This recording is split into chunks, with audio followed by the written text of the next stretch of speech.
So if you think it's a wonderful thing or a wonderful structure in which to invest, in terms of superannuation is a good structure to invest in, then what are the limitations in terms of getting money into it? There are two types of contributions with their respective limits. Now, for someone who's below 50 years of age currently, the contribution or the concessional contribution limit is $25,000 per annum. And this includes superannuation guarantee, that's the 9% your employer pays, salary sacrifice, that's the additional amount you might pay into your super fund, and then personal deductible contributions as well.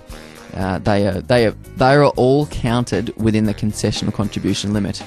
If you are 50 years or more this financial year, you have a transitional cap of $50,000 per annum.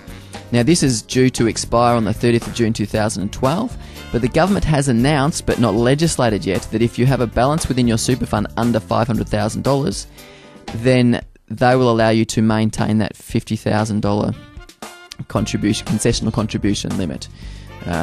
So there are ways to keep your balance down, such as splitting your contributions over to your spouse if you're approaching that $350,000 to $400,000 balance.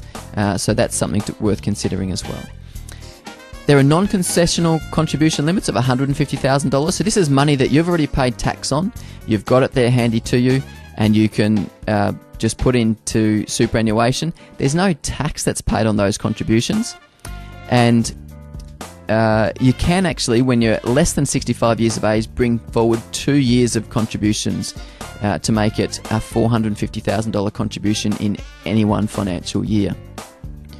So the difference between the concessional and non-concessional, concessional means that when you make the contributions to your super fund, they are taxed at 15%. It sounds a bit funny that it's concessional, but it's taxed. But what happens is that it's concessional because the alternative might be to pay tax at your marginal tax rates, which is generally higher than 15%. So concessional, you pay 15% tax when you contribute them to your super. Non-concessional, you pay no tax on when you make the contributions. So that's the difference between concessional and non-concessional.